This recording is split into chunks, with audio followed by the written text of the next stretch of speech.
Hi, this is Lobster Magnet and Gorogregoro. Hey everyone, welcome to Lobster Magnet with my good buddy Gorogregoro. We are here to discuss the latest chapter of One Piece, chapter 865.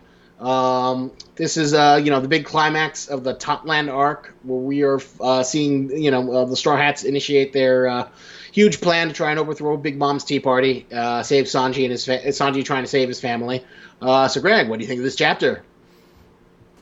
I liked it. I think the action has been really at a good pace. Lots of crazy Yeah, stuff still happening, going on. Luffy yeah, it definitely desperately does. trying to One show thing this I picture to Big Mom. Yeah. Yeah. One thing I do appreciate about the past few chapters, I do feel like things have been like moving at a steady clip. Sometimes like these like big set piece you know arc climaxes can have like so many different moving parts it gets confusing. Where like Oda has to have the stupid little map. Well, I guess I shouldn't say stupid. I like the map to like show you where everyone is. And like, oh, Nami's got to go lower the bridge so blah blah blah can get over so they can do the thing, and then they have to fight blah blah blah man from CP9, and Brook is in here. And just kind of like waiting for these details to like come together. Well, it feels like something significant is happening each chapter. As a part of the plan, this chapter we got to see Luffy like put the picture in front of Big Mom and finally get her to like break down. Yes. And when she fell, like her knees hit the floor and her knees were starting to bleed. So is like that's definitely the signal that Bege was looking for to attack. Yeah, Or that she's however weak you and say it, Bege. yeah, that they're finally ready to launch those fucking rockets. So I'm very happy that's like seems to be going according to plan. Sanji gets an absolutely badass moment where he's like standing atop the table, and like using it, both his feet are on fire. He's using Yes. that to melt the candy coating on the motherfucking Vin Smoke family, Yes. and freeing them and humiliating them in the process. Although his brothers probably don't care since they don't have any emotions. Yeah. Um, I sort of love I how like that having moment though. It's a really cool scene. it was definitely a super badass like little thing to see. Like nice validation of like I still kind of wanted to see Sanji kick his family's ass in Hmm. a fair fight after like seeing his brothers be such little shits. Which is a shame that we're not going to get to see that. But I guess like humiliating them in the sense that like saving them from the impossible Big Mom army is like a second best solution. Yeah. Uh, and in some ways, it's like it's even better because for them, it's kind of a little bit humiliating that he's still so kind to them and like saving their ass from like getting killed at the same time. Yeah, exactly. It's the ultimate humiliation for Judge. Spent his entire life. Oh my god, I hate these. This it's like dancing around like a monkey. What are you doing? Stupid lights that go out when there's like not enough activity. It is But the most ridiculous thing. is it because your webcam like it gets No, lighter? it has nothing to do with the webcam. This is dumb. Now we're back. Oh, oh, I see. Yeah. Oh my Maybe we god, these should are the just keep worst. the lights off or something. Maybe I don't know. There's just something creepy about me, like in the dark, like I'm like a child molester. You don't look like a child molester. I would tell you if you looked like a child molester. Oh, very, very, very nice. Very, very I nice. I've told several people who I'm friends with they look like child molesters before, so it's fine. I'll make sure to let you know. But anyway, uh, this chapter, One Piece. Uh, Uh, it was definitely a good transitional chapter in the terms of like the action is going forward. The most exciting thing though is the like at the very end where we're getting Big Mom backstory. Oh hell yeah! oh I think yeah, she's like and it's going to Ebolf, the home of the Elf, giants. Elfball, the Viking inspired home of the fucking giants. Oh my god, I cannot wait to see that shit. That's Like gonna be we've good. promised Elfball for like years, and we never knew when we were gonna get there. Maybe Usopp was gonna get there. Maybe it would be one of the islands they encounter. But they're finally, after being teased Elfball back in Greenbit, we're finally gonna get to see it. We're finally gonna get Big Mom's backstory. I'm like super jazzed to like finally get some sort of answer to that. All the build up for the Giants, ever since they were first introduced, like we'll get to learn more about the society of the Giants. I'm guessing. And Uh, we'll get to learn about Big Mom. Is she like a half giant? Is she like a self-hating giant? What is her deal? Why does she want to gigantify her children?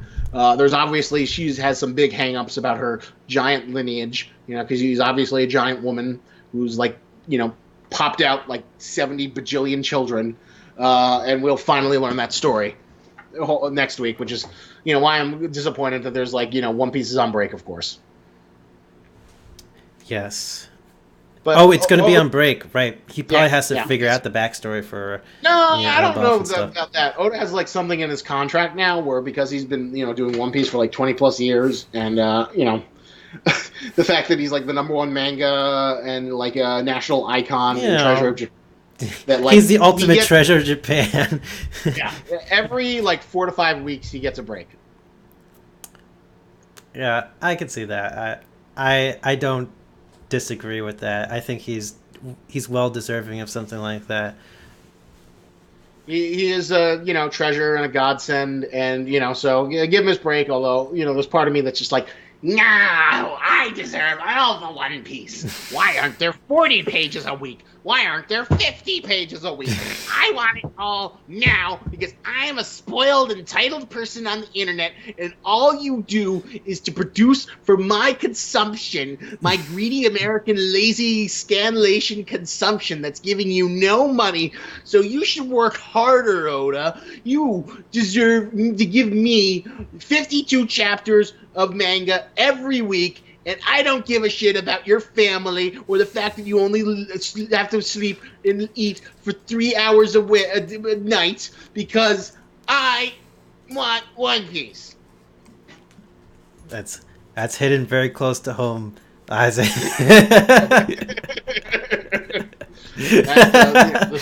That's the super entitled fanboy. But there's a bit of part of it where it's like, man, I want it now, motherfucker. You uh, lazy Japanese guy. Sitting there drawing your pirate adventures. Why the fuck? Why isn't it here now? Why am I not getting in there? Why aren't you doing it for me? I will This is all never. about me. I will never call Oda lazy. I will never call him lazy. He he has, he has proven himself as an artist, as a man, as a mangaka, many times fold. He is he is like the highest degree of like unlaziness possible. Yeah, He yeah. deserves an No, that unlaziness trophy. He deserves an unlaziness trophy handed off by the Hunter x Hunter guy. The Hunter x Hunter guy, the Helsing guy. What else? Who else can hand off the Berserk, trophy? The Berserk Berserk guy. guy. I mean, Everyone Berserk guy. who He's makes been making a series a hiatus. little bit Yeah. longer.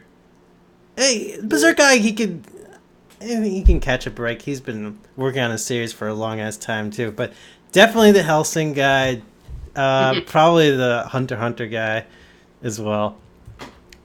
Fucking year long Yeah. hiatus bullshit. Yeah. Yeah. Yeah. He's definitely one of the most hardworking guys out there, giving us all the fun and joy of the One Piece Adventureland. So, Greg, what do you think of Dogtooth? Charlotte, or as some people call him, Mr. Anime, because he's like the most stereotypical anime guy design we've seen in a long time. Um, kind of. I'm waiting to see what other kind of badass things he does. He seems like the. It seems like he's the second in command dude who's just like a little scatterbrained right now. He's like so much crazy shit's going on during this tea party that he's trying to keep everything under control, but he's failing miserably. He's got that interesting moichi power, which is like, fits the theme of like some sort of candy power that seems useful. He's still like a super badass design, but it seems like he's being thwarted at every turn. Yeah. Uh, And you'll expect like once things like cool down, he'll start to have more badass moments and fighting against the straw hats and stuff. Because yeah, I'm kind of curious if like Luffy gets some sort of like big epic finale where he fights like some sort of boss monster, or if the plan is just like they do their thing and then they get the hell out. Yeah, Because it would be interesting if like I can't see like them BJ killing Big Mom just because he's not a heroic guy, but Oda doesn't like killing people. He'll probably just like incapacitate her for like, she'll put her into a coma, and then we'll like learn about that. There's like this huge war I between all her children. I think it's gonna be the That leads, petrifying gas in those rockets. That's I gonna. hope not. I It's hope not. That gonna. petrifying gas is stupid. It was stupid. I Like think that's essentially mind what it is. poison moves you so it can kill you over the course of 20 hours. Fuck you. Why not like incinerate their skin or like kill them then? You fucking, master of disaster. Stop being a lazy weaponeer. Although I kind of like Caesar Clown for his ambition in the sense that, like, he just wants to make good weapons. He's a guy who has a career. He's very passionate about it. He's not, like, malicious in the sense that he, like, has vehemence towards the people who get killed. He just wants to do good work. He's a mad scientist. Yeah, he's just a mad scientist. He just wants to make weapons, and he wants to be good at his job. Sell to the highest bidder. The Straw Hats are all about having their dreams. Why can't he have his dream, man? Because he doesn't care who dies based on his weapons and how many children he has to experiment on. For his weird experiments. Well, his morals maybe lack, but it's a dream, Greg. It's a dream. I bet you there's someone out there who's like, I'm going to be the best bullet maker. I'm going to be the best gun designer and be an engineer for the military. And they're the poor little baby, Palestinian and Saudi and children in Iraq and Afghanistan who get killed by those weapons.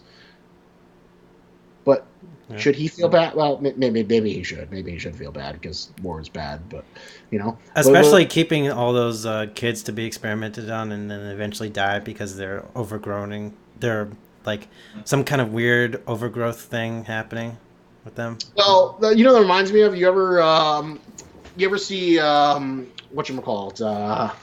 You ever see The Wind Also Rises?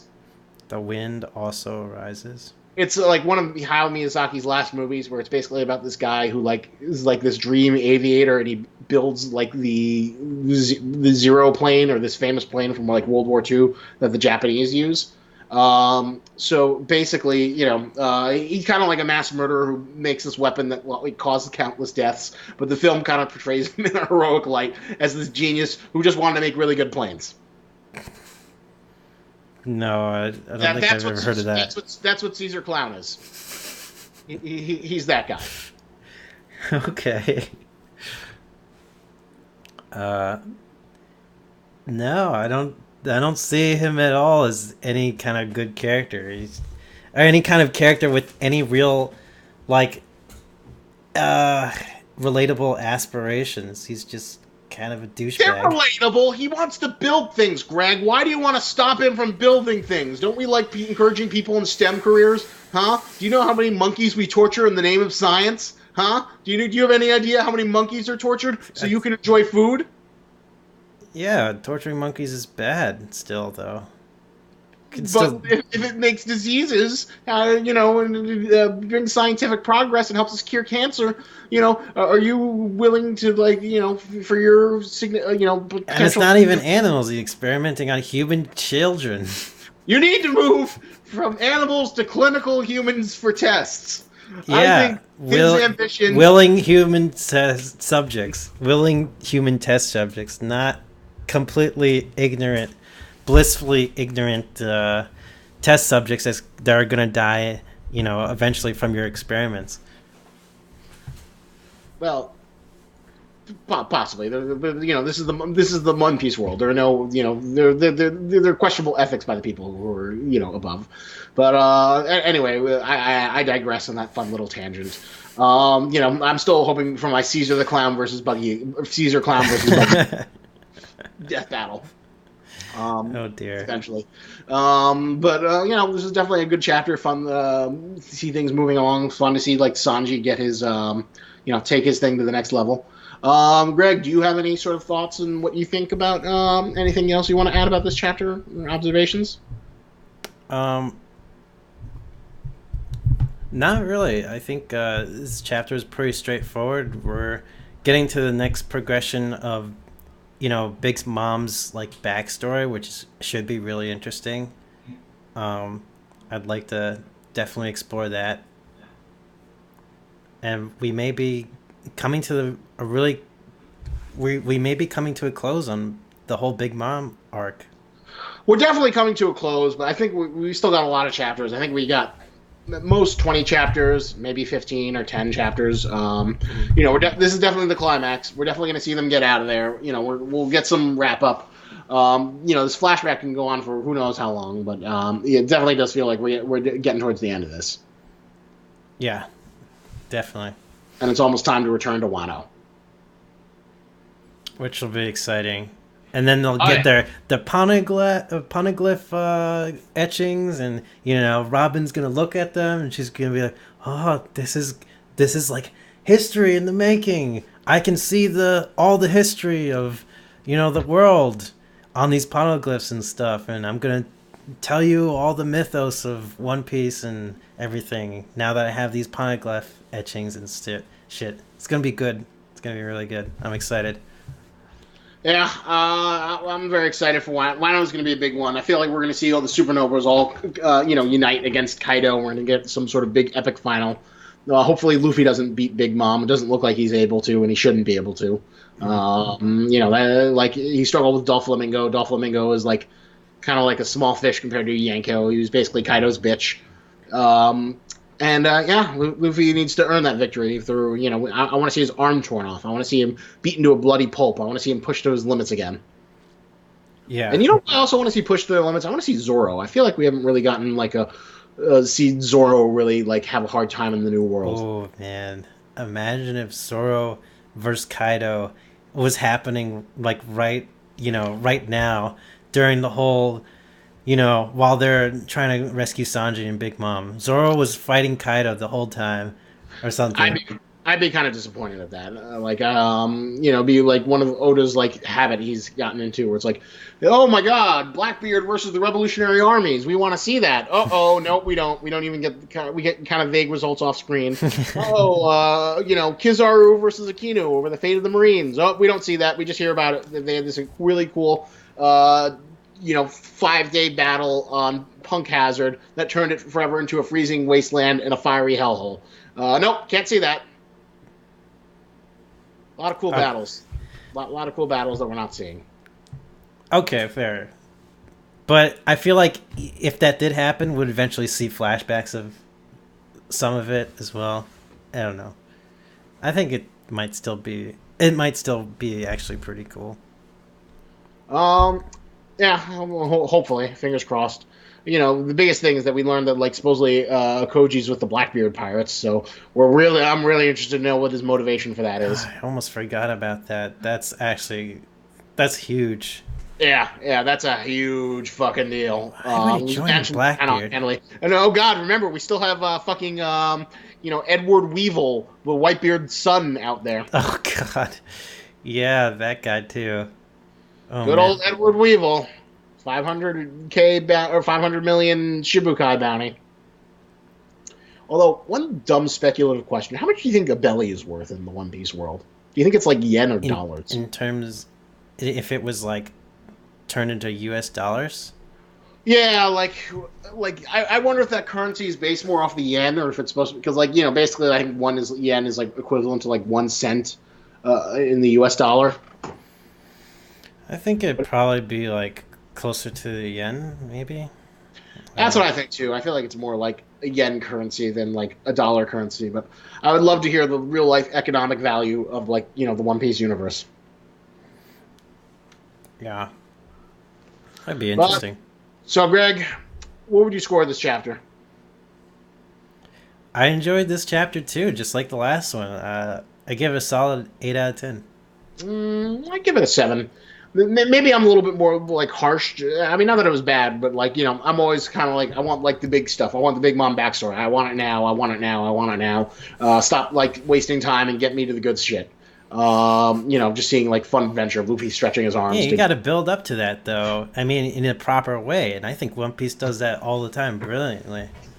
Yeah, yeah, it does. But I guess like my outstanding rating is like when you give like if Big Mom gets a good backstory, that's 10 out of 10 for me. That's like something I'm super interested in seeing.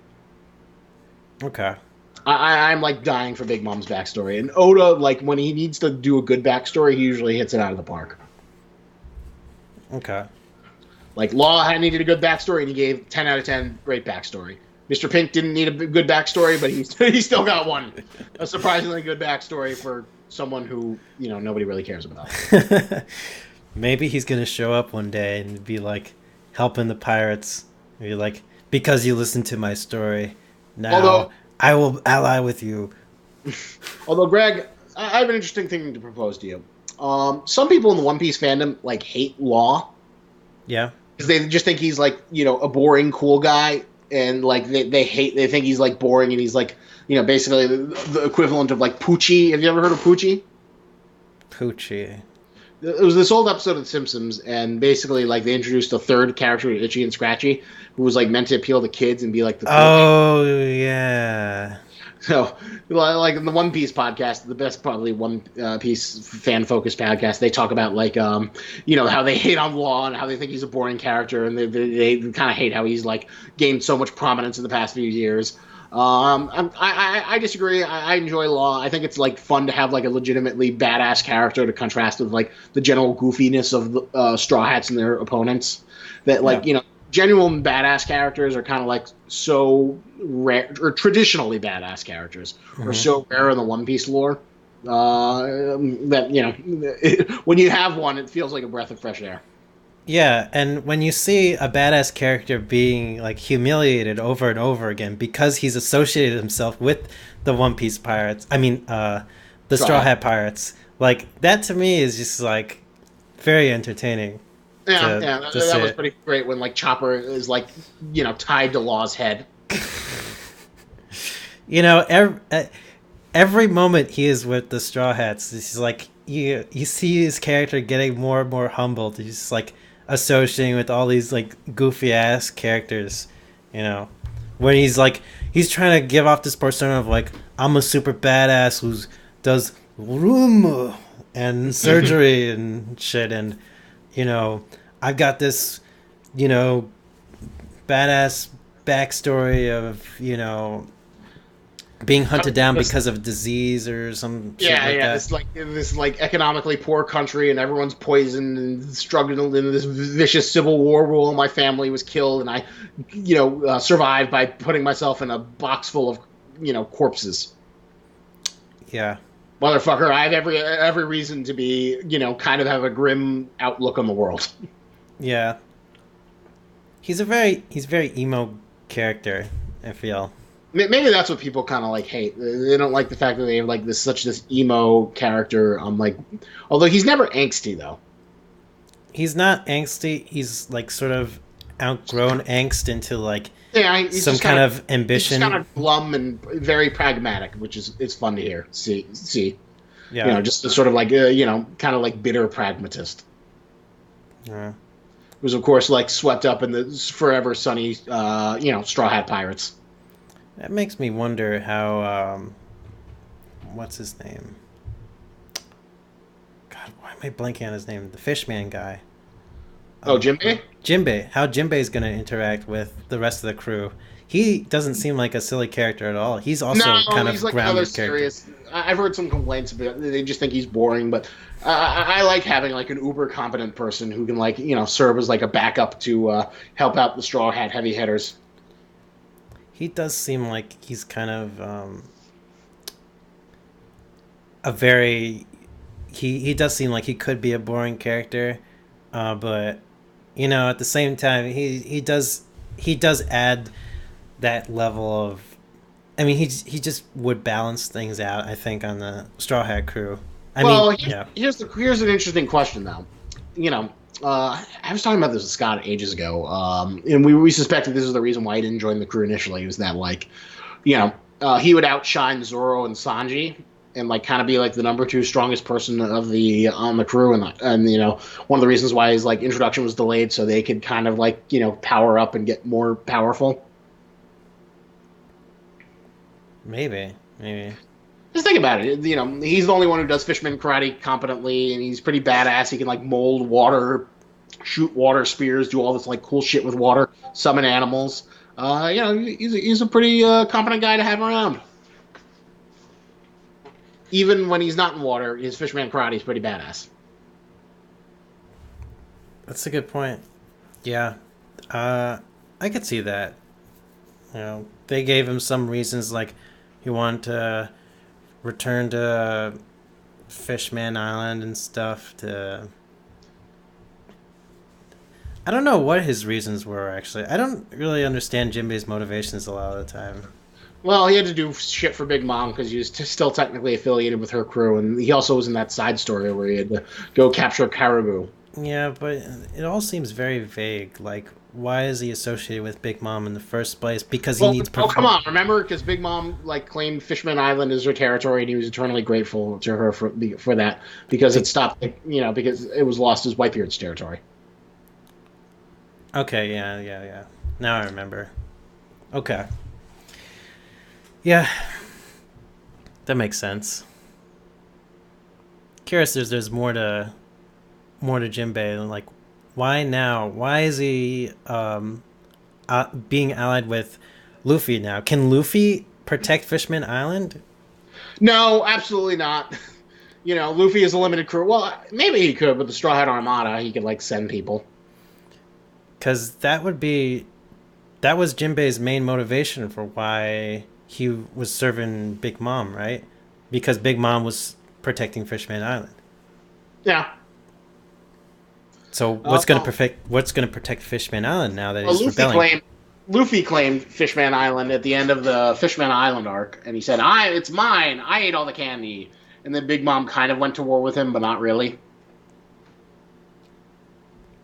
Yeah. Interesting. All right, we'll have to see about that.